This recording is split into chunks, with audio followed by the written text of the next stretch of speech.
কুমিল্লা ও সুনামগঞ্জ সীমান্ত দিয়ে ভারতে পাচারের সময় ৮৯৫ কেজি ইলিশ মাছ জব্দ করেছে border guard Bangladesh.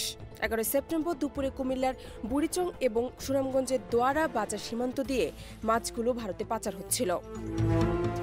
১১ September border guard বাংলাদেশের জনসংযোগ কর্মকর্তা মোহাম্মদ শরীফুল ইসলাম স্বাক্ষরিত এক বিজ্ঞপ্তিতে এই তথ্য জানানো হয়।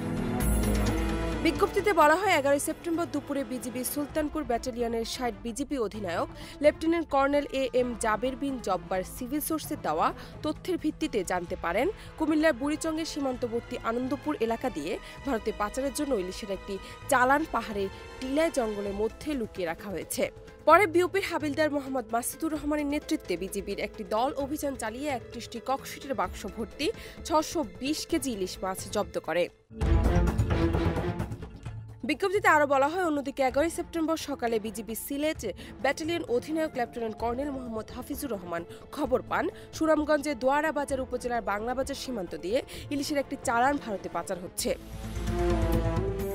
পরে বাংলা বাজার বিওপির সুবেদার আবুল বাশারের নেতৃত্বে বিজিবির একটি টহল দল সীমান্তবর্তী ঘিলাতলি নামক স্থানে অভিযান চালিয়ে ২৭৫ কেজি ইলিশ মাছ জব্দ করে।